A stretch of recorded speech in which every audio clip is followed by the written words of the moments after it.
সব সাহাবায়ে কেরাম আমার নবীজির আশিক, আর আমার নবী হলেন একমাত্র ওমরের আশিক।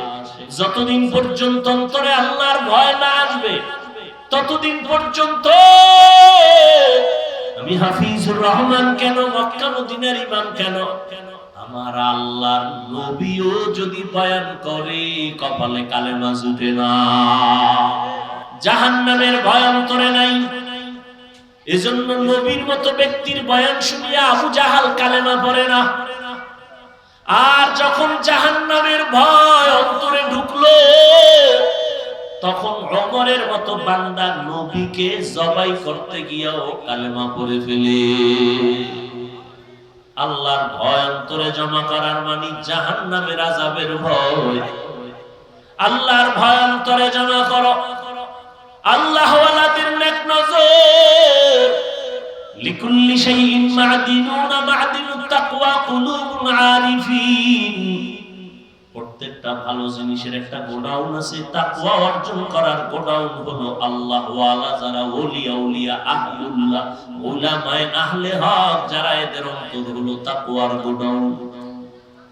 আল্লাহ পাক রব্বুল আলামিন বলেন, আমি চাই তোমাকে বিনা হিসাবে জান্নাত দিব, আর বিনা হিসাবে যদি জান্নাত পেতে হয় মুসলমান হইয়া কবরে আসতে হবে। মুসলমান কাকে বলে? বলে যেই ব্যক্তি বিনয়ের সাথে আল্লাহর আনুগত্য করে তাকে বলে মুসলিম।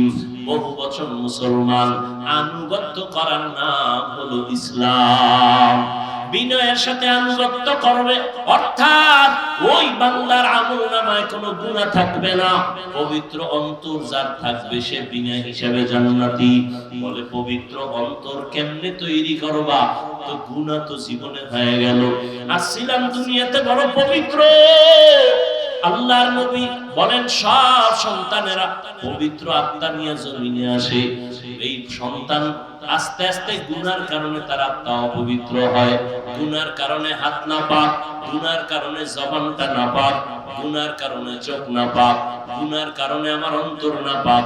এই গুনার থেকে বাঁচিয়া বান্দা অন্তরকে পরিশুদ্ধ করো। সামনের জীবনে আরো গুনাহ হতে পারে, সেখান থেকেও বাঁচো। পেছনে যা হয়েই গেল, এখান থেকে বাঁচার একমাত্র ব্যবস্থা হলো তওবা, ইস্তেগফার। ইস্তেগফার করলে আল্লাহর নবী বলেন তার আমলনামায় গুনাহ থাকতে পারে না। ইস্তেগফার ও তওবা করো, সামনের জীবনে যেন কোনো গুনাহ না হয়। সেই ক্ষেত্রে তোমার অন্তরে লাগবে আল্লাহর ভয়, তাকওয়া।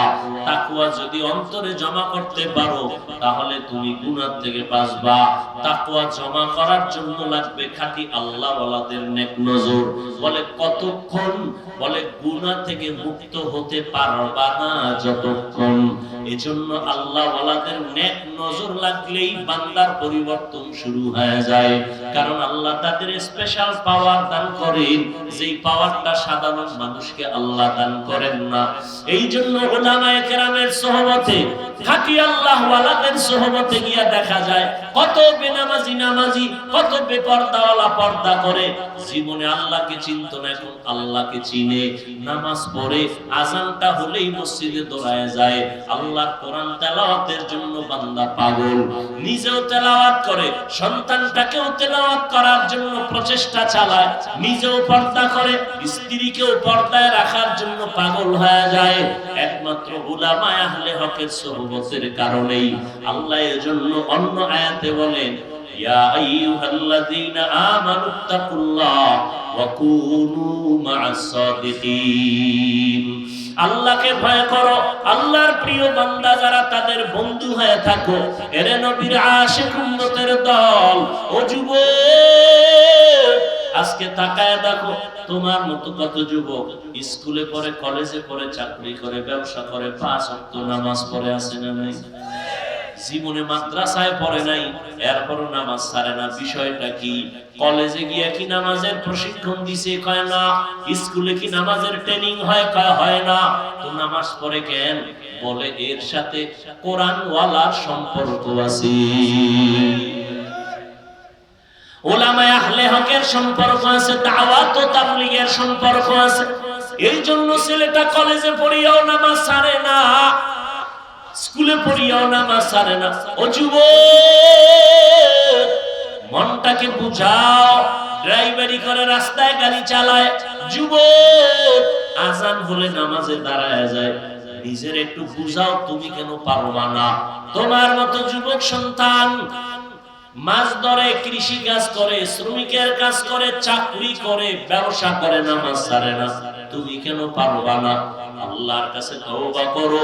হতভাগার পক্ষে বুঝি চলে গেলা, এখনো সময় আছে, তওবা করে নাও। পেছনের গুনাহ থেকে ইস্তেগফার করো, আল্লাহকে বলো, হে মালিক, জীবনে তো শয়তানের ধোঁকায় পড়ে, নফসের ধোঁকায় গুনাহ করেছি, কত নামাজ ছাড়লাম, কত বেপরদায় চললাম, আজকে থেকে তৈরি হয়ে গেলাম, আর নামাজ ছাড়বো না, বেপরদায় চলবো না। মা বাবার দোয়া নিয়া, উলামায়ে কেরামের পরামর্শ নিয়া 5 ওয়াক্ত নামাজ পড়বো, আর কোনদিন দাড়ির মধ্যে অস্ত্র লাগাইবো না। আল্লাহর কাছে বান্দা যদি খাঁটি ভাবে বলতে পারে তওবার নিয়তে, আল্লাহর নবী বলেন, বান্দা হাজারো লাখো গুনাহ যদি করে, আল্লাহ মুহূর্তে মাফ করে দিবেন। জানি না কার অন্তর নরম হবে, তওবার দরজায় ফিরে আসবে। যাদের কপাল ভালো, আল্লাহর কাছে যারা খাঁটি মনে তওবার নিয়ত করবে, আল্লাহ দরজা খুলে দিবেন। হেদায়েতের মালিক আল্লাহ। ও আল্লাহর বান্দারা, এখনো যদি অন্তর তৈরি হয়, তাকওয়া অন্তরে ঢুকাইয়া উলামায়ে কেরামের পরামর্শ নিয়ে চলবে, এমন নিয়তটা যদি অন্তরে করা যায়, মনে মনে আল্লাহকে বলেন, হে আল্লাহ, হায়াতের মালিক আপনি, ইজ্জতের মালিক আপনি, রিজিকের মালিক আপনি, আর জীবনে নামাজ ছাড়বো না, বেপরদায় চলবো না, আর দাড়ি কাটবো না। মা বাবার দোয়া নিয়া, উলামায়ে কেরামের পরামর্শ নিয়া আমরা নামাজ পড়বো, নবীর তরিকায় চলবো। আল্লাহ আমাদের খাঁটি তওবা করার তৌফিক দান করেন, আমিন। কলেজার টুকরা আমার সমবয়সী যুবক বন্ধুগণ, স্নেহের ছোট ভাই, পর্দার আড়ালে মাইকের আওয়াজ শ্রবণরতা সম্মানিতা মা ও বোনেরা, আল্লাহ পাকের দরবারে লাখো কোটি শুকর যে আল্লাহ পাক এই ফিতনার যুগে হাজারো লাখো মানুষের মধ্য থেকে বাছাই করে পৃথিবীর শ্রেষ্ঠ মজলিস, উলামায়ে আহলে হকের মজলিস, গুনাহ মাফের মজলিস, তওবা কবুলের মজলিস, এই বরকতি মজলিসে আমাদেরকে আসা বসার তৌফিক দান করেছেন। নেয়ামতের শুকর আদায়ার্থে মুহাব্বতের দিল থেকে জবান খুলে পড়ি আলহামদুলিল্লাহ। দরুদ ও সালাম সাইয়্যিদুল মুরসালিন, রাহমাতুল লিল আলামিন, শফিউল মুজনিবিন, খাতামুন নবিয়্যিন, সাইয়্যিদুস সাকালাইন, ইমামুল মুরসালিন, শফিয়ে আযম, রাসূল আকরাম, রাহমাতে আলম, নবিয়ুল আরব আল আজম, হাবিব কিবরিয়া, আশরাফুল আম্বিয়া, সাইয়্যিদুল আম্বিয়া, শফিয়ে মাহশর, সাকি কাউসার, আকা ইনামদার, মদিনা কা তাজদার, आफ़ताब नबूवत, फ़ख्र मौजूदात, सय्यदुल मखलूक़ात, हज़रत मुहम्मदुर रसूलुल्लाह सल्लल्लाहु अलैहि व आलिहि वसल्लमेर উপর সর্বোপরি শুকর যাদের অক্লান্ত পরিশ্রমের মাধ্যমে আজ এই সুন্দর আয়োজন, সময় পরামর্শ অর্থ দিয়ে দোয়া করে উপস্থিত হয়ে মাইক লাইট প্যান্ডেলের ব্যবস্থাপনার মাধ্যমে সহযোগিতার হাত যারা বাড়িয়েছেন, এলাকার যুবক, বৃদ্ধ, ব্যবসায়ী, শ্রমিক, চাকরিজীবী, বিভিন্ন শ্রেণী পেশার মানুষ, জনপ্রতিনিধি, প্রশাসন, উলামায়ে হযরত, আইম্মায়ে মাসাজিদ, মাদ্রাসা কর্তৃপক্ষ, প্রত্যেককেই আল্লাহ পাকের খেদমতের বরকতে দুনিয়াতে শান্তি, পরকালে চিরমুক্তির ব্যবস্থা করে দিন। হযরত উলামায়ে কেরাম কোরআন সুন্নাহ ভিত্তিক দিক নির্দেশনামূলক আলোচনা রেখেছেন। বিশেষ করে বাংলাদেশের প্রথিত যশা হাজারো লাখো আলেম উস্তাদ, উস্তাজুল উলামা হযরত মাওলানা মুফতি দিলাওয়ার হোসেন দামাত বারাকাতুহুম, আল্লামা মুফতি আবু সাঈদ সাহেব দামাত বারাকাতুহুম, হযরতুল আল্লাম আব্দুল আউয়াল সাহেব দামাত বারাকাতুহুম সহ অনেক উলামায়ে কেরাম আলোচনা করেছেন। এবং আমার উস্তাদ মুহতারাম স্টেজে আছেন, যার দোয়া আর মুহাব্বতের টানে এখানে দাওয়াত নিয়েছি। সংক্ষিপ্ত কিছু কথা বলার জন্য হাজির হয়েছি। আমাদের মুরব্বী উলামায়ে কেরাম যে কথাগুলো বলেছেন, হয়তো অনেকে শুনেছেন, অনেকে শুনেন নাই। আল্লাহ পাক সবাইকে তাদের কথাগুলো সহি তরিকায় আমল করার তৌফিক দান করেন। উলামায়ে আহলে হক সহ সমস্ত উলামায়ে কেরামদের ইজ্জতকে আল্লাহ বেশি বেশি বাড়ায় দেন। ফেসবুকে লেখার দ্বারা, বিভিন্ন ষড়যন্ত্রের মাধ্যমে যারা আলেমদের ইজ্জতকে ছোট করার ষড়যন্ত্রে লিপ্ত, আল্লাহ ওদের হেদায়েত দান করুন। কোরআনে হাকিমের এক আয়াতে কারীমা সূরা আলে ইমরান থেকে তেলাওয়াত করেছি, নবীজির হাদিস থেকে একটি হাদিসের অংশ করেছি। আয়াত ও হাদিসের আলোকে ইখলাসুর রুহানিয়াতের সমন্বয়, সহিহ নিয়তে, সহিহ তরিকায় সহিহ কিছু কথা বলার মতো, শুনবার মতো আমাকে আপনাদের প্রত্যেককেই আল্লাহ পাক তৌফিক দান করেন। আমিন। বড় বরকতের মজলিস। আমি বান্দার গ্যারান্টি না থাকলেও বহু আল্লাহ পাকের খাস বান্দা এখানে আছেন যাদের আমিন কবুল হওয়ার আশা করা যায়। প্রথমে দোয়া করি আল্লাহ মাহফিলের বরকতে গোটা এলাকা বরকতপূর্ণ করে দেন। আমিন। মাদ্রাসা কবুল করে নেন। আমিন। মাদ্রাসার স্থায়ী জায়গার প্রয়োজন আল্লাহ ব্যবস্থা করে দেন। আমিন। ঘর করার জন্য অনেক অর্থের প্রয়োজন, ইট, বালু, সিমেন্ট, রডের প্রয়োজন, আল্লাহ কুদরতের দ্বারা ব্যবস্থা করেন। আমিন। আল্লাহ পাক জানেন কিভাবে করবেন। আল্লাহ আসমান থেকে নিচে এসে দিবেন না, আল্লাহ পাক কোন বান্দা বান্দির মাধ্যমে করবেন। আল্লাহ যাকে পছন্দ করেন, যার টাকা আল্লাহর কাছে মহব্বতের হবে, এরকম এক বান্দা হোক, বান্দি হোক, আল্লাহ তার টাকা কুদরতের দ্বারা কোরআনের এই মাদ্রাসার দরওয়াজায় পৌঁছায় দেন। উলামায়ে কেরাম কারো কাছে গিয়া সুয়াল করবে, দৌড়াবে, এটা শান না। উলামায়ে কেরামের কাছে অন্য উম্মতরা আসবেন, এটাই শান। আল্লাহ পাক সে ব্যবস্থা করে দেন। আমি যে আয়াত পড়েছি, আল্লাহ পাক রব্বুল আলামিন বলেন, ইয়া আইয়ুহাল্লাযীনা আমানুত্তাকুল্লাহা হাক্কা তুকাতিহ, হে দুনিয়ার মুমিন, তোমরা আল্লাহকে ভয় করো তথা তাকওয়া অর্জন করো, হক আদায় করে বা ভয় করার মতো। ওয়ালা তামুতুন্না ইল্লা ওয়া আনতুম মুসলিমুন, এবং কেউ তোমরা মুসলমান না হওয়া পর্যন্ত মৃত্যুবরণ করিও না। নবীজি বলেন, আলা কুল্লুকুম রাঈন ওয়া কুল্লুকুম মাসউলুন আন রাইয়াতিহি, সাবধান হে উম্মত, তোমরা প্রত্যেকেই দায়িত্বশীল। আল্লাহর আদালতে দায়িত্বের কারণে জবাবদিহিতার কাঠগড়ায় প্রত্যেককেই হাজির হতে হবে। আল্লাহর রাসূল এখানে প্রত্যেকটা মানুষকে দায়িত্বশীল করে দিলেন। হাদিসটা রাসূল যখন সাহাবায়ে কেরামদের সামনে ব্যক্ত করলেন, সাহাবায়ে কেরাম প্রশ্ন করলেন, ইয়া রাসূলুল্লাহ, দায়িত্বশীল কে, কার উপর, কি পরিমাণ? নবীজি বললেন, যার অধীনে যারা বসবাস করে, অধীনস্থদের যিনি গার্ডিয়ান, মালিক, কর্তা, তিনি দায়িত্বশীল।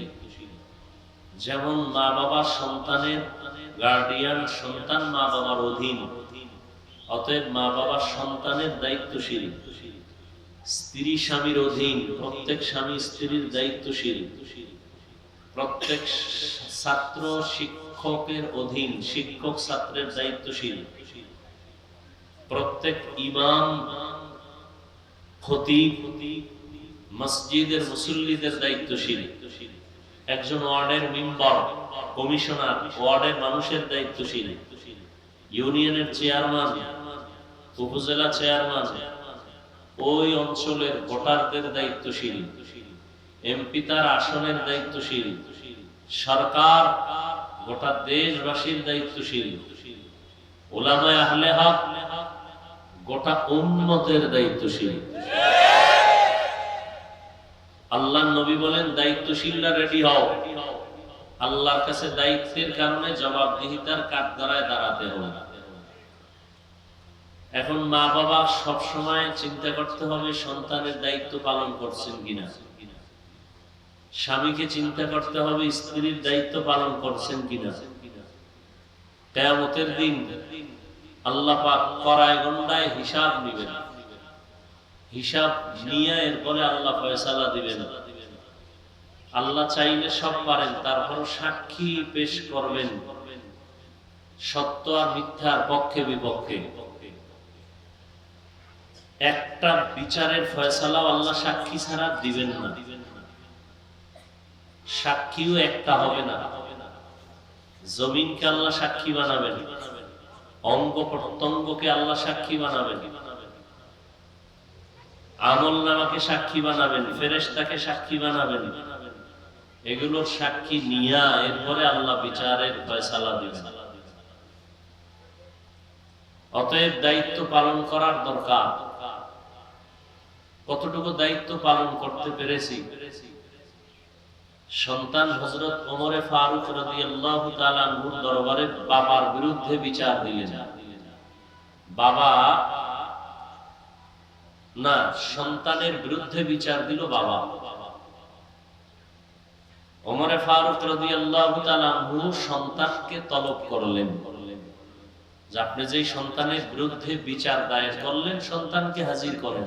সন্তান আসলো, এই সন্তান, তুমি তোমার বাবার হক আদায় করো না কেন? সন্তান বললেন, খলিফাতুল মুসলিমিন, বাবার পক্ষ থেকে কি সন্তানের উপরে কোনো দায়িত্ব আছে? ওমরে ফারুক বললেন, হ্যাঁ আছে। বাবা পালন না করলে অসুবিধা বলে আছে? আমার বাবা তো কোনো দায়িত্ব আদায় করে নেই। প্রথম আমার মা আনতেছিল ঘরের মধ্যে, ভালো ভালো মা ঘরে আনে নেই। দ্বিতীয়, আমাকে দুনিয়াতে আল্লাহ পাঠিয়েছেন, প্রথম কি হক ছিল বলে একটা সুন্দর নাম রাখবে, বলে না আমার নাম সুন্দর রাখে নাই, জউল নাম রাখছে। আমরা বলি জুয়েল, সন্তানের নাম কোয়েল, দোয়েল, হাসি, বৃষ্টি, সবুজ, গম্বুজ, সন্তানের নাম যেগুলো মুখে নিতে লজ্জা লাগে। অথচ সারা দুনিয়ার কোন বেঈমানের ঘরে আব্দুর রহমান নামে কোন ছেলে নেই। সারা দুনিয়ার বিধর্মীদের ঘরে রহিমা নামের কোন মেয়ে। আমরা কেন এত বেহায়া বেলাজা যে আমরা মুসলমানের ঘরে ঘরে বেঈমানের নাম? কোরআন হাদিসে কি ইসলামের নামে টান পড়ছে? কেন রাখেন না? আল্লাহ এমনি শান্তি দিবে, আল্লাহ আপনার কাছে ঠেকা। অথচ সহিহ হাদিসে আল্লাহ রাসূল বলেন, কিয়ামতের দিন একটা মানুষকে শুধু নামের বরকতে নাজাত দিয়ে দিবেন। সন্তানের নাম সাগর, হৃদয়, নদী, খাল বিল বাদ আছে, খাল বিল, মানে এর থেকে নির্লজ্জতার কিছুই হতে পারে। এজন্য ১৫০০ বছর আগে রাসূল বলে গেছেন, লা ঈমানা লিমান লা হায়া আলা, যাদের লজ্জা নাই ওদের ঈমানই নেই। এগুলো কেন হচ্ছে? শুধু লজ্জা নাই। আগের দিন, আগে বলতে কি ৫০ বছর আগে আমরা দেখছি, আমাদের বয়স আর কত, বাচ্চা হলে মুরব্বীরা আলেমের কাছে যাইতেন, হুজুর একটু খেজুর চিবাইয়া দেন, মিষ্টি চিবাইয়া দেন, আর বাচ্চার একটা নাম রেখে দেন। এনার হুজুর টুজুর লাগে না, মোবাইল খুইলা গুগলে ঢুকছে, হ্যাঁ গিয়ে নাম দেখে সন্তানের নাম আছে, সব লাইন দেওয়া, সবুজ, ফুতুল, হ্যাঁ সেন্টু, আরো কত কিছু আছে, বাচ্চাগুলো রেখে দিচ্ছে। আর কেউ কেউ চালাক আছে, ওরা ভালো একটা নাম রাখে ঠিক, কিন্তু ওটা ডাকে না। সন্তানের নাম বিপদ, বিপদ, সন্তানের নাম বিপদ। একজন হইলে আমার তো মহাবিপদ।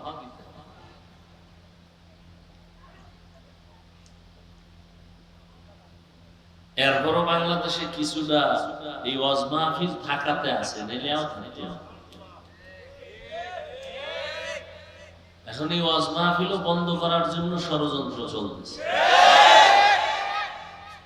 কোরআনের আওয়াজের সাউন্ড কমাও, বহু বন্ধু আছে। গানের সাউন্ড কমাও, একজন বন্ধু হইল।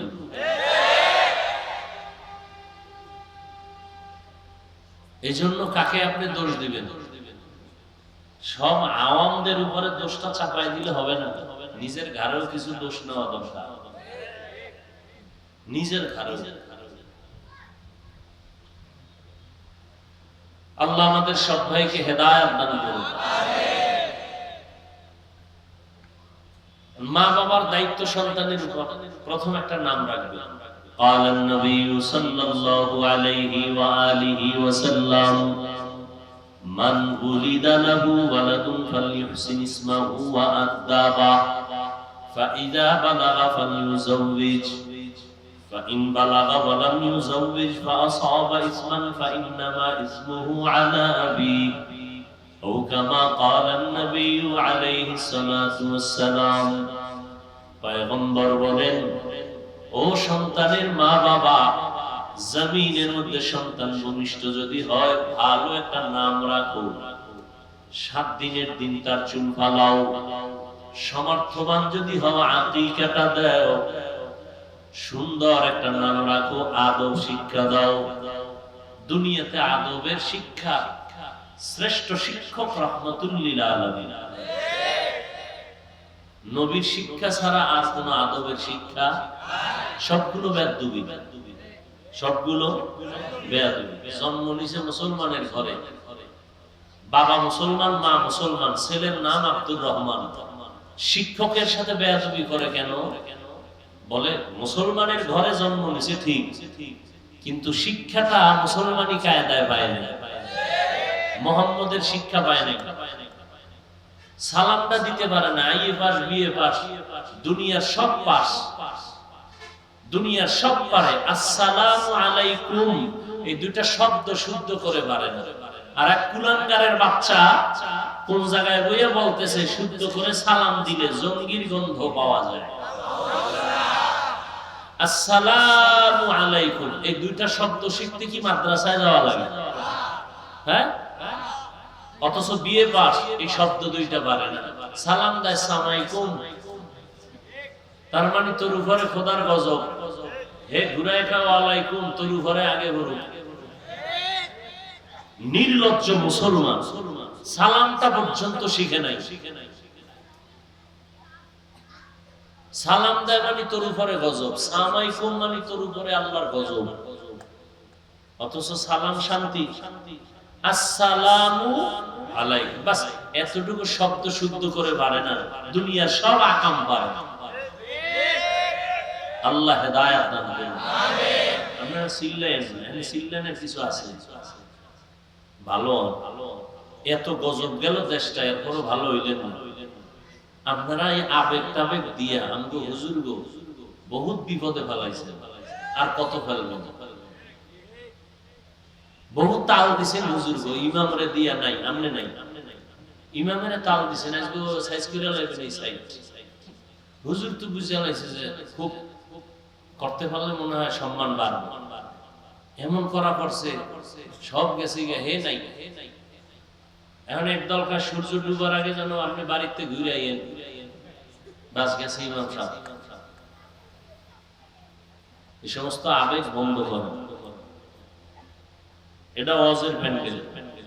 আওয়ামী লীগ নাই, বিএনপি নাই, রাজনৈতিক দলের লোক আসছে না। এই আপনাদের চাষারার কোন রোডের পাশে আওয়ামী লীগ ওয়ালারা যদি জনসভা দেয়, বিএনপি যাবে? এই সত্য কথা বলুন, বিএনপি ওয়ালারা জনসভা দিলে আওয়ামী লীগ যাবে? এখানে সব আসছে কেন একসাথে? বুঝেন কিছু, আবেগ দেখান না। হুজুর ইমান মাফেন বয়ে বয়ে, কিছু হুজুর আছে আপনাদের আবেগে লাফা।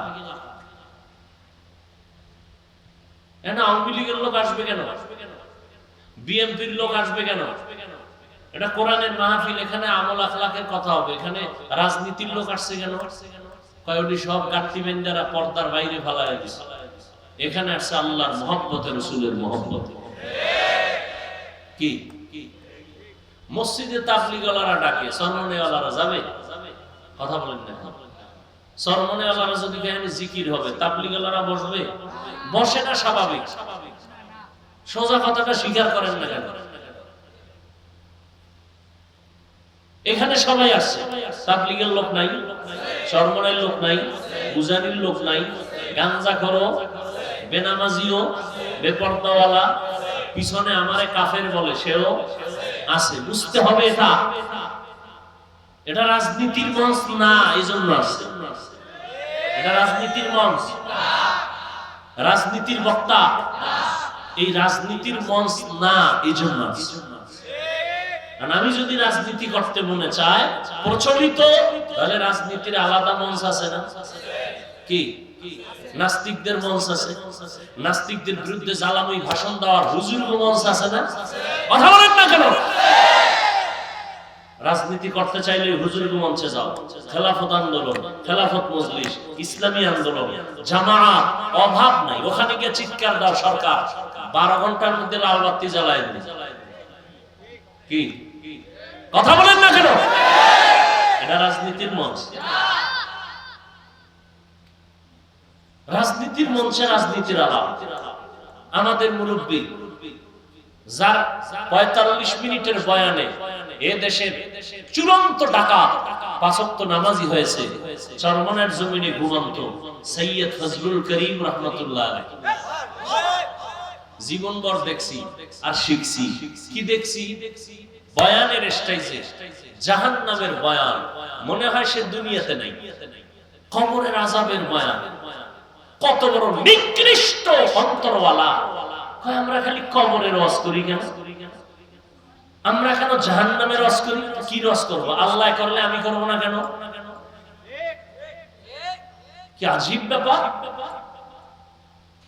আমার রাসূলের যুগে আলাদা কোনো রাজনৈতিক পার্লামেন্ট ছিল না। যেখানে ইমামতি করতেন ওটাই ছিল রাষ্ট্র পরিচালনার মঞ্চ। মসজিদেই ইমামত, মসজিদের মাধ্যমেই খেলাফত। কথা বুঝেন নাই? আর এখন মঞ্চ আলাদা হয়ে গেছে না? আজকে যদি বলি আমি আজকে এখানে রাজনৈতিক বয়ান করব, চরমনের হুজুর আসবে, অমুক আসবে, তাহলে এখানে সবাইকে আসবে? বলেন, সত্য কথাটা বলেন, আসবে? সহজ কথাটা কেন বুঝেন না?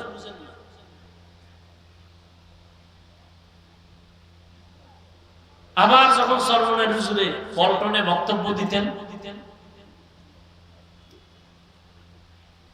মনে হয় সে দুনিয়ার জগৎ সম্পর্কে শিক্ষক, কবর জগৎ, আখেরাত সম্পর্কে তার কোনো চিন্তাই নেই। সে এখন রাজনীতি মানুষকে শিখাইতেছে। মনে হয় রাজনীতির শিক্ষক হয়ে মানুষকে রাজনীতি শিখায়।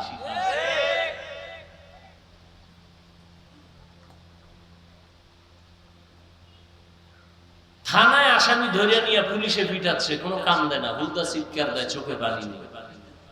আর ওয়াজের প্যান্ডেলে একজন আল্লাহওয়ালা বয়ান করতেছেন, 200 হাত দূরে বসে একটা যুবক চিৎকার করতেছে, কাঁদতেছে, ওরে মারলো কে?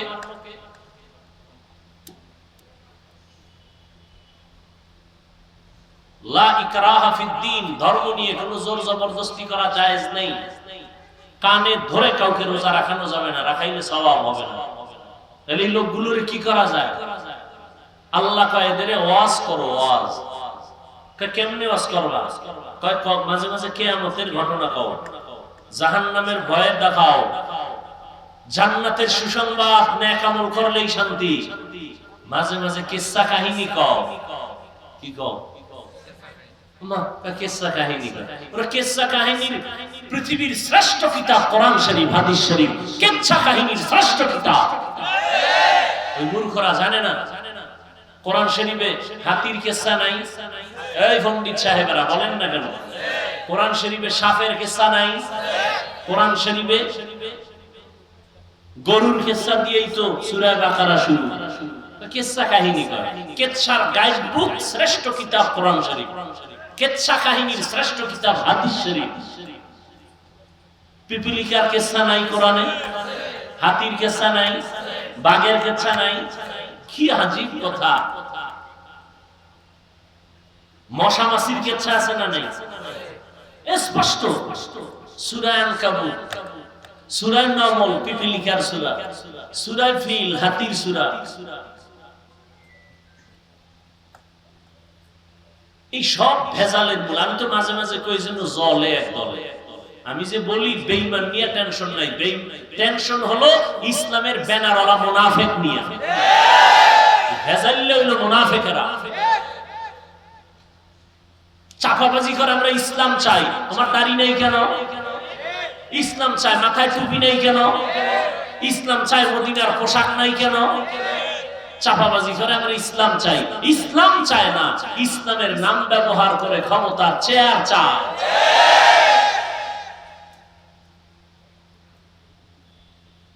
আল্লাহ হেদায়েত দান করুন।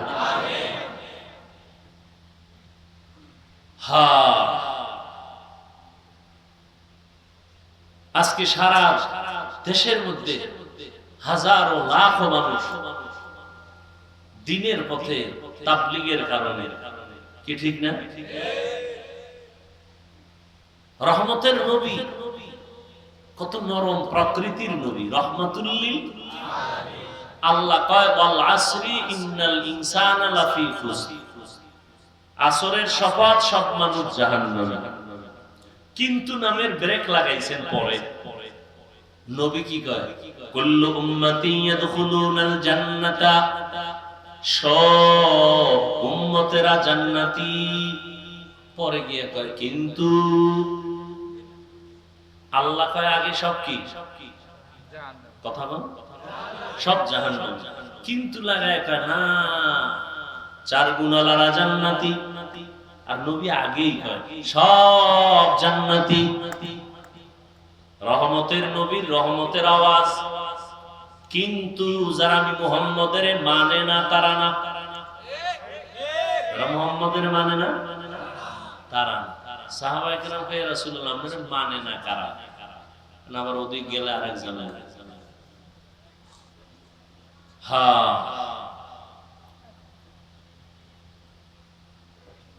আল্লাহ আমাদের হেদায়েত দান করুন। এক যুবক গেছে নবীর কাছে। কোথায়? এই কথাটা সেদিন এক জায়গায় মনে হয় বলছিলাম। নবীজির কাছে গিয়া ইয়া রাসূলুল্লাহ, এটা পাপের অনুমতির জন্য। কিসের? বুঝেননি আমার কথা? বুঝেন কিসের অনুমতি? আচ্ছা চিন্তা করেন তো, দো জাহানের সরদার, তার কাছে সাহাবায়ে কেরাম বসা, কষ্টি পাথর সব। এই যুবক গিয়ে আমি একটা পাপ করবো, অনুমতি চাই। কি পাপ? জিনা করবে। কি করবে? আচ্ছা আমার দ্বারা যদি এরকম কেউ ওই রাস্তায় একজনে ধরছে, কই যাও? হুজুরের দ্বারা। কেন? এই পাপের জন্য অনুমতি। কি পিড়াটা তো হয়নি, শুরু হয়েছে। তোরা হেনি অনুমতি দিয়ে দিই। স্বয়ং রাসূলের কাছে হাজির হয়ে গেছে। সাহাবায়ে কেরাম ভেতরে রাগ থাকলেও চুপ, কারণ রহমতের নবী এখানে হাজির। দেখেন সব সাহাবায়ে কেরাম ভেতরে আগুন, রহমতের নবী চুপচাপ কাছে টানছে, আসো আরো কাছে আসো। নবী এসে এবার কাছে, মাথায় হাত দিয়া, গলায় হাত দিয়া, একটা মহব্বতের আলিঙ্গন দিয়ে এবার কয় তুমি জিনা করবা? কার সাথে? তোমার বোনের সাথে? কি বল? কেউ করে? ও তাহলে তোমার আম্মুর সাথে? নাউযুবিল্লাহ। নবীজি কি বলে? আচ্ছা আচ্ছা আচ্ছা করবা না? না কখনো। ও তা তোমার চাচি? বলে না, তার চাচির সাথে। তোমার ফুফি? তোমার খালা? এভাবে নবী কয়েকজনের নাম টাম কইয়া এবার তুই ক আল্লাহ কোন একটা মেয়ের সাথে? বলে না, সেই মেয়েটাও তো কারো না কারো বোন, কারো না কারো মাও হতে পারে। রহমতের নবীর নরম কথা ভিতরে ঢুকে গেছে। যুবক কাইয়া রাসূলুল্লাহ মাফ করে দেন, তওবা করায় দেন, জিন্দেগিতে এই গুনার কাছেও যাও না।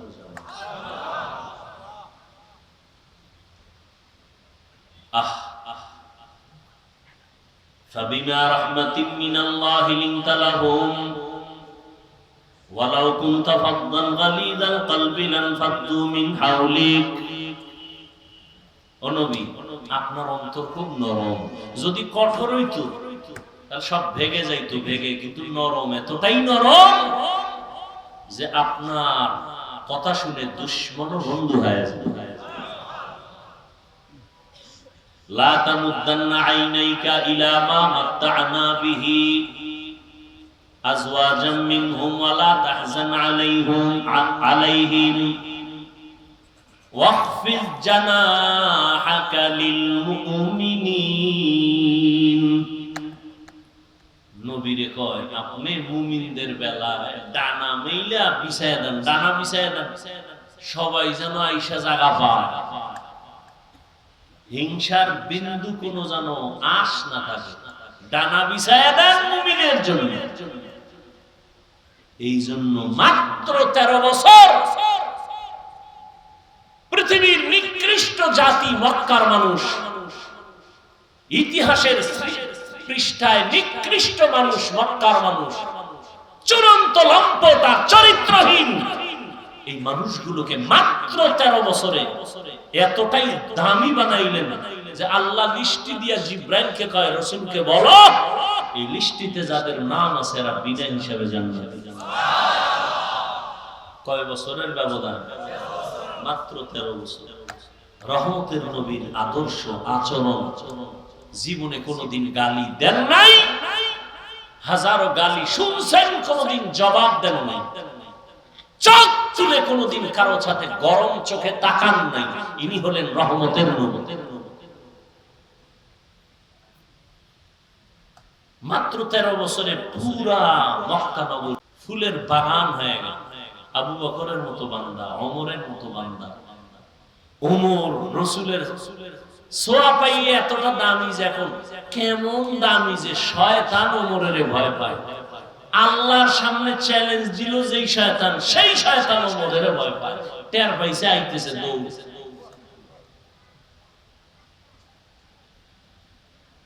নবী কি কয়? শয়তান আমারও ধোঁকা দেয়, কিন্তু আমার দ্বারা আমি কালেমা পড়ায় ফেলাইছি।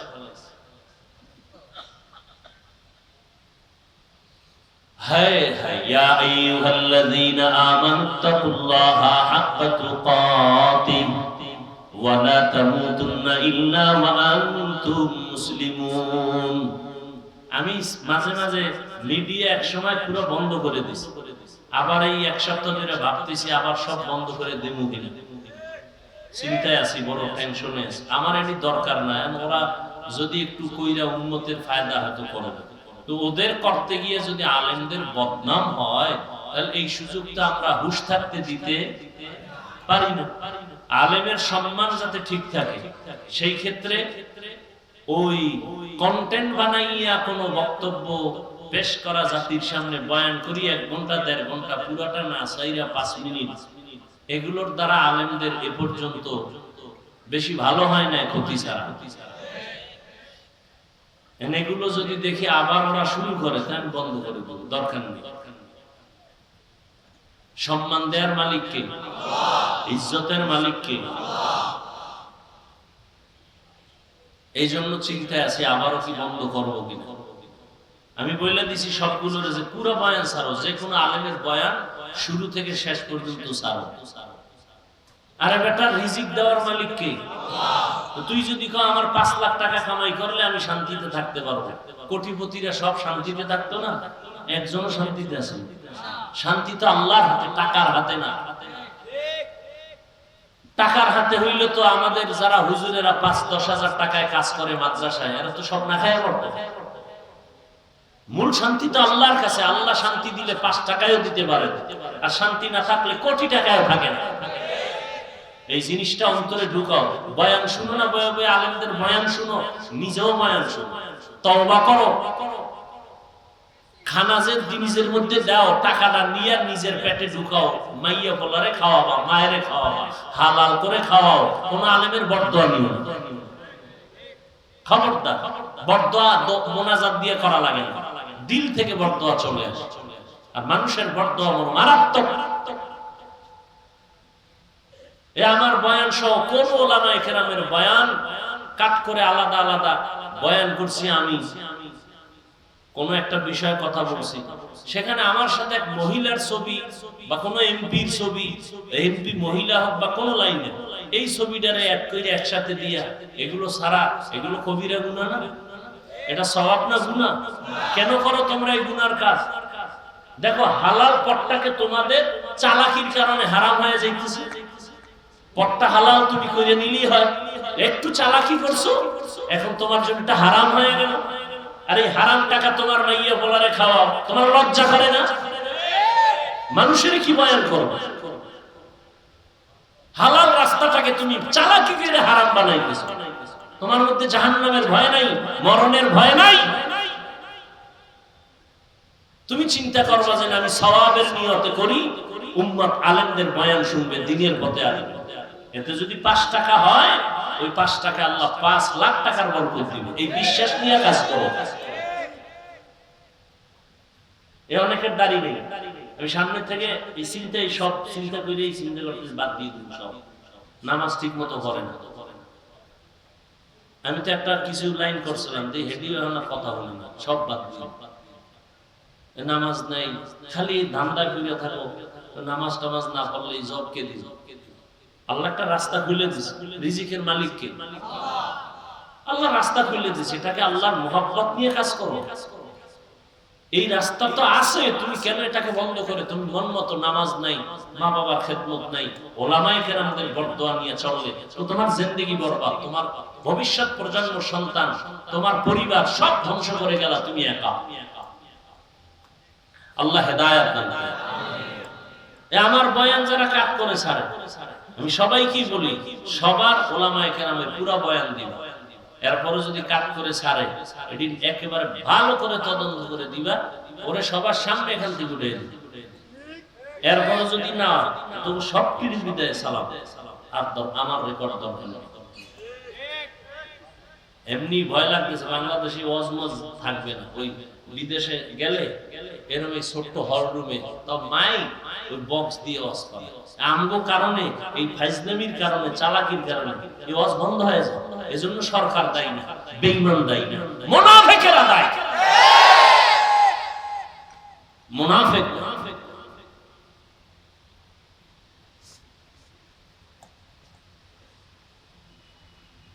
করোনা গেছে, ওয়াজ বন্ধ হইছে, ওয়াজ করি নাই, আর ওলামায়ে কেরাম করে নাই, কাকে দোষ দিবে? আমি এনে ওয়াজ করব, মানুষ দ্বীনের কথা শুনবে, আমি উঠাই উল্টা পাল্টা শুরু করলাম। কোন নায়িকা কি করছে, কোন নায়ক কি করছে, এটা এখানে বলার জিনিস না। মানুষের কাছে মোবাইল আছে, কি হইতেছে না হইতেছে মানুষ দেখতেছে না। আমি বক্তা, মানুষ আসছে একটা ভক্তি নিয়ে। সেদিন এক জায়গায় গেছি, হুজুর অমুক বক্তা দাওয়াত দিয়ে আমাকে এলাকায় নিষেধ। ওর বয়ান তো খারাপ না, কয় না পাবলিক তো বড় কঠিন। কি হইছে? কয় স্টেজে ওঠার আগে গেছে বাথরুমে, ও ওযু না কইরা ওয়াজ শুরু করছে। যারা একটু মোটামুটি নামাজ, এরা কইছে জীবনে আর ওয়াজই হলো না। সাধারণ মানুষ কতটা ভক্তি করে আলেমকে, পজিটিভ নেন, নেগেটিভ নেন। এখানে সাধারণ মানুষ আমাদেরকে কতটা মহব্বত করে। এই মহব্বতটা কি টাকা দিয়ে হয়? আল্লাহ অন্তরে ঢুকাই দিয়েছেন কোরআনের বরকতে। উঠা নায়িকা কি করছে, অমুকে কি করছে। আমার এখানে প্রত্যেক মাসের দ্বিতীয় শুক্রবার ইসলাহি ইজতেমা হয়, ওলামাদের জন্য আলাদা একটু সময় দেই।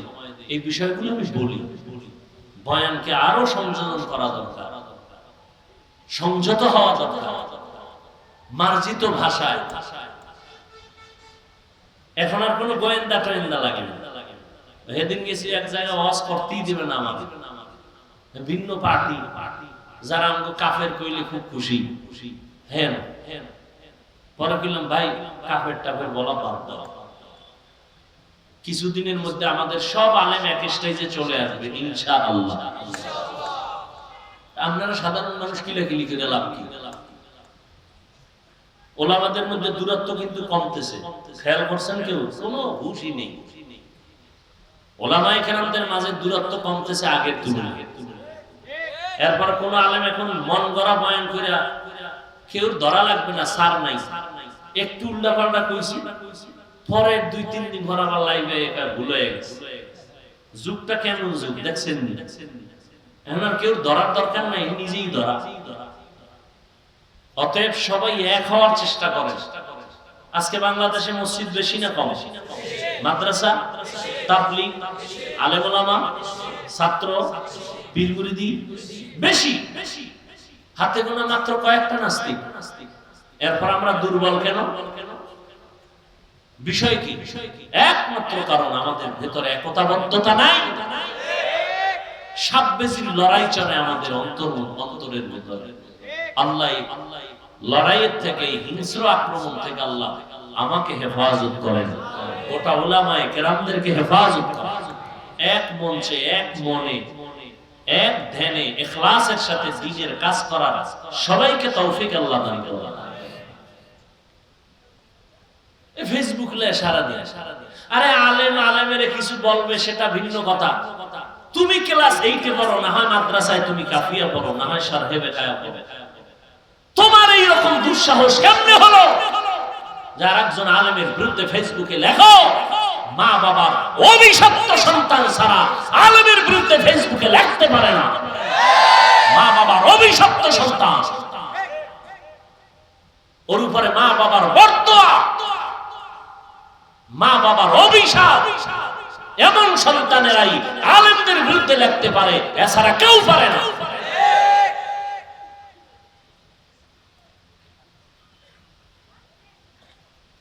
আল্লাহ হেদায়েত দান করুন, আল্লাহ আমাকে হেদায়েত দান করুন, আপনাদেরকেও হেদায়েত দান করুন। আল্লাহ পাক মুমিনকে বললেন, ও মুমিন, আমি আল্লাহ তোমাদেরকে বিনা হিসাবে জান্নাত দিতে চাই। আমরা চাইনি, চাইনি হিসাব দিয়া না হিসাব ছাড়া?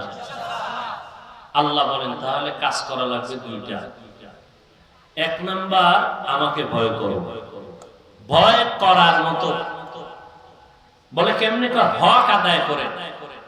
এই আয়াত যখন অবতীর্ণ হয়, সাহাবায়ে কেরাম বেকারার হয়ে গেলেন, ইয়া রাসূলুল্লাহ, আল্লাহ কত বড়, তার হক আমরা বান্দা কিভাবে আদায় করব? এটা অসম্ভব। নবীও চিন্তায় পড়ে গেলেন। আল্লাহ রাব্বুল আলামিন জিবরাইলকে পাঠাইলেন আয়াত দিয়ে, ও জিবরাইল, নবীকে সান্ত্বনার বাণী শুনায় দাও। ইত্তাকিল্লাহা মাসতাতা'তুম, আল্লাহকে ভয় করো সাধ্যমতো। হক আদায় করে ভয় করার প্রয়োজন নাই, সাধ্যমতো আল্লাহকে ভয় করো। সাহাবায়ে কেরাম আশ্বস্ত হলেন, হ্যাঁ, সাধ্য মতো আল্লাহকে ভয় করাটা সম্ভব।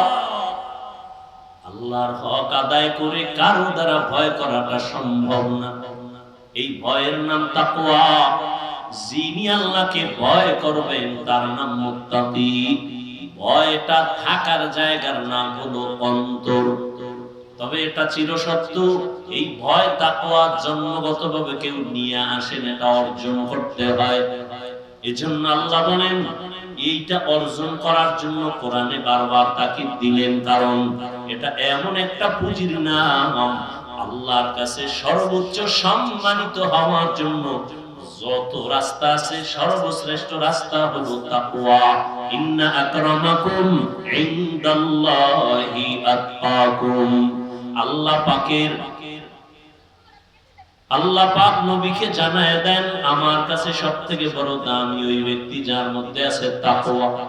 রহমতের নবী আমার, যেই নবীর এত গুণগান, যেই নবীর এত শান, যে নবীর কোনো গুনাহ নাই, কেউ যদি সন্দেহ করে তার ঈমান চলে যাবে, সেই নবী আমার আল্লাহর কত বড় প্রিয়। আল্লাহর এত বড় প্রিয় আমার নবী। মূসা নবী আল্লাহর প্রিয় বন্ধু, ঈসা নবী আল্লাহর প্রিয় বন্ধু। মূসা নবী, ইব্রাহিম নবী, ইসমাঈল নবী, দাউদ নবী, ইউসুফ নবী, নূহ নবী, সব নবী আল্লাহর প্রিয় বন্ধু।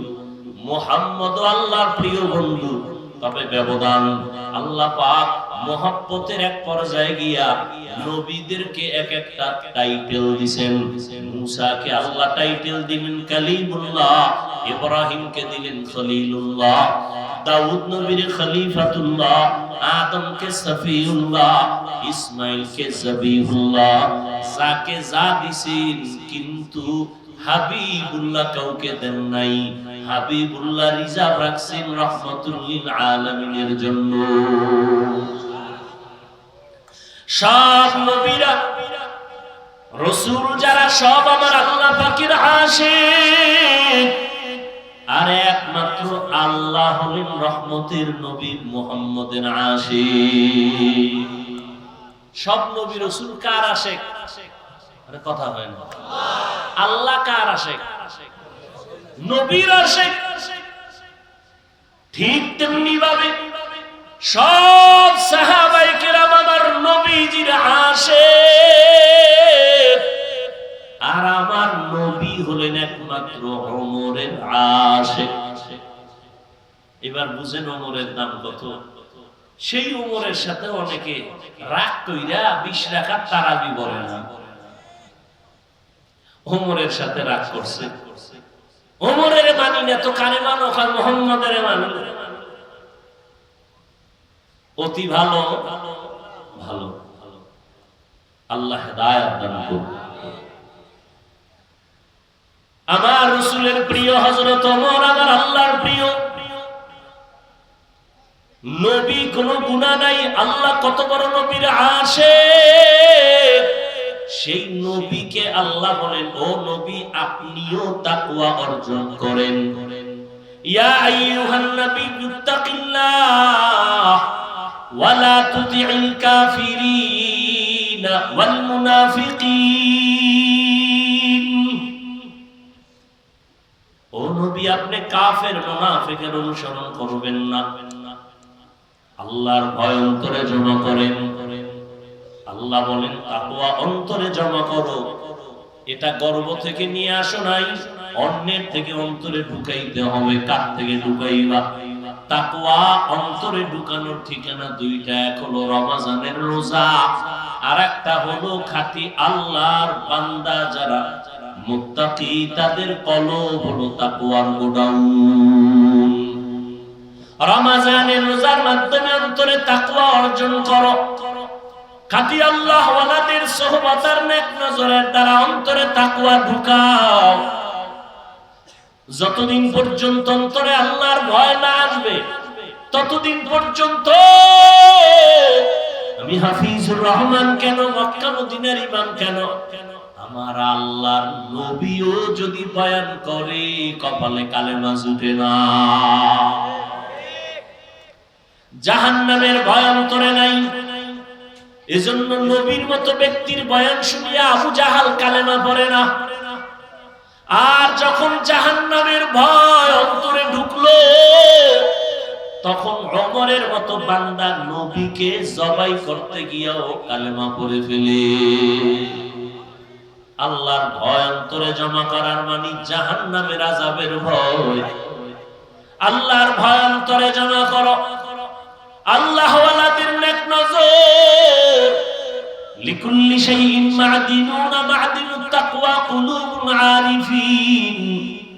প্রত্যেকটা ভালো জিনিসের একটা গোডাউন আছে, তাকওয়া অর্জন করার গোডাউন হলো আল্লাহ ওয়ালা যারা ওলিয়া উলিয়া আহলুল্লাহ উলামায়ে আহলে হক যারা, এদের অন্তর হলো তাকওয়ার গোডাউন। দ্বিতীয় কথা আল্লাহ বলেন ওয়ালা তামুতুন্না ইল্লা ওয়া আনতুম মুসলিমুন। মুসলমান না হইয়া তোমরা কবরে আসবা না। কথাটা বেঈমানকে বললে হইতো, এই বেঈমানেরা মুসলমান হইয়া মরবি, কিন্তু কথাটা বলছেন মুমিনেরে, ও মুমিনেরা মুসলমান হইয়া কবরে আসো। মুমিন তো মুসলমান, এখানে আমরা সবাই যেমন মুমিন তেমনই তো মুসলমান, কিন্তু আল্লাহ আলাদা করে কেন বললেন ও মুমিন মুসলমান হইয়া কবরে আসো? আসলে মুমিন হওয়া, মুসলমান হওয়াটা বড় কঠিন। আল্লাহ পাক রব্বুল আলামিন বলেন আমি চাই তোমাকে বিনা হিসাবে জান্নাত দিব, আর বিনা হিসাবে যদি জান্নাত পেতে হয় মুসলমান হইয়া কবরে আসতে হবে। মুসলমান কাকে বলে? বলে যেই ব্যক্তি বিনয়ের সাথে আল্লাহর আনুগত্য করে তাকে বলে মুসলিম। বহু বচন মুসলমান, আনুগত্য করার নাম হলো ইসলাম। বিনয়ের সাথে আনুগত্য করবে, অর্থাৎ ওই বান্দার আমলনামায় কোনো গুনাহ থাকবে না। পবিত্র অন্তর যার থাকবে সে বিনা হিসাবে জান্নাতি। বলে পবিত্র অন্তর কেমনে তৈরি করবা? তো গুনাহ তো জীবনে হয়ে গেল, আসছিলাম দুনিয়াতে বড় পবিত্র। আল্লাহর নবী বলেন সব সন্তানেরা পবিত্র আত্মা নিয়ে জমিনে আসে। এই সন্তান আস্তে আস্তে গুনার কারণে তার আত্মা অপবিত্র হয়, গুনার কারণে হাত না পাক, গুনার কারণে জবানটা না পাক, গুনার কারণে চোখ না পাক, গুনার কারণে আমার অন্তর না পাক। এই গুনার থেকে বাঁচিয়া বান্দা অন্তরকে পরিশুদ্ধ করো। সামনের জীবনে আরো গুনাহ হতে পারে, সেখান থেকেও বাঁচো। পেছনে যা হয়েই গেল, এখান থেকে বাঁচার একমাত্র ব্যবস্থা হলো তওবা, ইস্তেগফার। ইস্তেগফার করলে আল্লাহর নবী বলেন তার আমলনামায় গুনাহ থাকতে পারে না। ইস্তেগফার ও তওবা করো, সামনের জীবনে যেন কোনো গুনাহ না হয়। সেই ক্ষেত্রে তোমার অন্তরে লাগবে আল্লাহর ভয়, তাকওয়া। তাকওয়া যদি অন্তরে জমা করতে পারো তাহলে তুমি গুনাহ থেকে বাঁচবা। তাকওয়া জমা করার জন্য লাগবে খাঁটি আল্লাহওয়ালাদের নেক নজর। বলে কতক্ষণ? বলে গুনাহ থেকে মুক্ত হতে পারবা না যতক্ষণ। এজন্য আল্লাহওয়ালাদের নেক নজর লাগলেই বান্দার পরিবর্তন শুরু হয়ে যায়। কারণ আল্লাহ তাদের স্পেশাল পাওয়ার দান করেন, যেই পাওয়ারটা সাধারণ মানুষকে আল্লাহ দান করেন না। এই জন্য উলামায়ে কেরামের সোহবতে, খাঁটি আল্লাহওয়ালাদের সোহবতে গিয়া দেখা যায় কত বেনামাজি নামাজি, কত বেপরদাওয়ালা পর্দা করে, জীবনে আল্লাহকে চিনতো না, এখন আল্লাহকে চিনে। নামাজ পড়ে আযানটা হলেই মসজিদে দৌড়ায় যায়। আল্লাহর কোরআন তেলাওয়াতের জন্য বান্দা পাগল, নিজেও তেলাওয়াত করে, সন্তানটাকেও তেলাওয়াত করার জন্য প্রচেষ্টা চালায়, নিজেও পর্দা করে, স্ত্রীকেও পর্দায় রাখার জন্য পাগল হয়ে যায়। একমাত্র উলামায়ে আহলে হকের সোহবতের কারণেই। আল্লাহ এজন্য অন্য আয়াতে বলেন ইয়া আইয়ুহাল্লাযীনা আমানুত্তাকুল্লাহ ওয়া কুনু মা'আস সাদিকিন। আল্লাহকে ভয় করো, আল্লাহর প্রিয় বান্দা যারা তাদের বন্ধু হয়ে থাকো। এরে নবীর আশিক উম্মতের দল, ও যুবক আজকে তাকায় দেখো তোমার মতো কত যুবক স্কুলে পড়ে, কলেজে পড়ে, চাকরি করে, ব্যবসা করে, 5 ওয়াক্ত নামাজ পড়ে আছে না নাই? জীবনে মাদ্রাসায় পড়ে নাই, এরপরও নামাজ ছাড়ে না। বিষয়টা কি? কলেজে গিয়া কি নামাজের প্রশিক্ষণ দিছে? কয় না। স্কুলে কি নামাজের ট্রেনিং হয়? কয় হয় না। তো নামাজ পড়ে কেন? বলে এর সাথে কোরআন ওয়ালার সম্পর্ক আছে, উলামায়ে আহলে হকের সম্পর্ক আছে, দাওয়াত ও তাবলীগের সম্পর্ক আছে।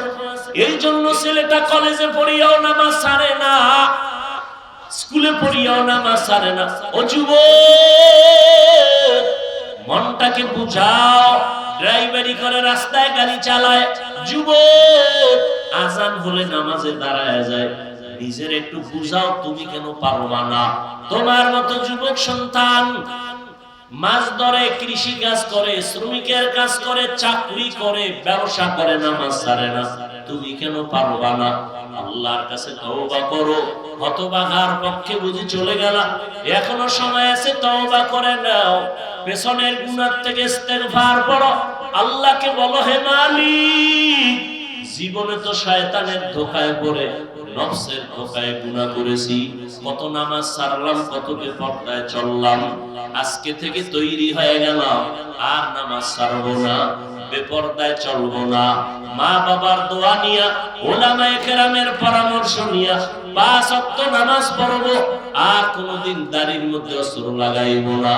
আল্লাহর কাছে বান্দা যদি খাঁটি ভাবে বলতে পারে তওবার নিয়তে, আল্লাহর নবী বলেন বান্দা হাজারো লাখো গুনাহ যদি করে আল্লাহ মুহূর্তে মাফ করে দিবেন। জানি না কার অন্তর নরম হবে, তওবার দরজায় ফিরে আসবে। যাদের কপাল ভালো, আল্লাহর কাছে যারা খাঁটি মনে তওবার নিয়ত করবে, আল্লাহ দরজা খুলে দিবেন। হেদায়েতের মালিক আল্লাহ। ও আল্লাহর বান্দারা, এখনো যদি অন্তর তৈরি হয়, তাকওয়া অন্তরে ঢুকাইয়া উলামায়ে কেরামের পরামর্শ নিয়ে চলবে, এমন নিয়তটা যদি অন্তরে করা যায়, মনে মনে আল্লাহকে বলেন, হে আল্লাহ, হায়াতের মালিক আপনি, ইজ্জতের মালিক আপনি, রিজিকের মালিক আপনি। আর জীবনে নামাজ ছাড়বো না, বেপরদায় চলবো না, আর দাড়ি কাটবো না। মা বাবার দোয়া নিয়া, ওলামায়ে কেরামের পরামর্শ নিয়া আমরা নামাজ পড়বো, নবীর তরিকায় চলবো। আল্লাহ আমাদের খাঁটি তওবা করার তৌফিক দান করেন, আমিন। আলহামদুলিল্লাহি রাব্বিল আলামিন, ওয়াসসালাতু ওয়াসসালামু আলা সাইয়্যিদিল আমবিয়া ওয়াল মুরসালিন ওয়া আলা আলিহি ওয়া আসহাবিহি আজমাইন। ইয়া আরহামার রাহিমিন, ইয়া আরহামার রাহিমিন, ইয়া আরহামার রাহিমিন। রব্বিরহামহুমা কামা রব্বায়ানি সগীরা। আল্লাহুম্মা ইন্নাকা আফুউন কারীম তুহিব্বুল আফওয়া ফা'ফু আন্না। আল্লাহুম্মা ইন্না নাসআলুকা রিযাকা ওয়াল জান্নাহ ওয়া নাউযু বিকা মিন সাখাতিকা ওয়ান নার। আল্লাহুম্মা ইন্না নাউযু বিকা মিনাল বারাসি ওয়াল জুনুনি ওয়াল জুযামি ওয়া সাইয়্যিদিল আসকাম। ربنا ظلمنا أنفسنا وإن لم تغفر لنا وترحمنا لنكونن من الخاسرين. ربنا آتنا في الدنيا حسنة وفي الآخرة حسنة وقنا عذاب النار. খোদায়ার মালিক, গুনাহের বোঝা নিয়ে আপনার দরওয়াজায় হাত তুলেছি। আমার কলিজার কত যুবকেরা, ছাত্র ভাইরা, পর্দার আড়ালের মা বোনেরা, কত ব্যবসায়ী চাকরিজীবীরা, কত উলামায়ে কেরাম, মুরব্বি, হাজী সাহেব, আপনার দরওয়াজায় গুনার বোঝা নিয়ে হাজির হয়ে গেলাম। আয় আল্লাহ, আপনার দরবারে তওবার নিয়ত করেছি, আর গুনাহ করব না রে আল্লাহ। নফসের ধোঁকায় পড়ে গুনাহ করেছি, গুনার কারণে আমার হাত না পাক, চোখ না পাক, জিহ্বা না পাক, অন্তর না পাক। আয় আল্লাহ, গুনাহ থেকে তওবা করতেছি। আয় আল্লাহ, আর নামাজ ছাড়বো না, দাড়ি কাটবো না, বেপরদায় চলবো না, মা বাবার সাথে বেয়াদবি করবো না, উলামায়ে কেরামের পরামর্শ নিয়ে চলবো, নবীর তরিকা মেনে চলবো। আয় আল্লাহ, আমাদের তওবা কবুল করে নেন, তওবার উপরে মজবুত হইয়া চলার তৌফিক দান করেন। আয়োজনকারী, সহযোগিতাকারীদের কবুল করে নেন, এ মাহফিল নাজাতের জরিয়া বানায় দেন, মাদ্রাসা কবুল করে নেন।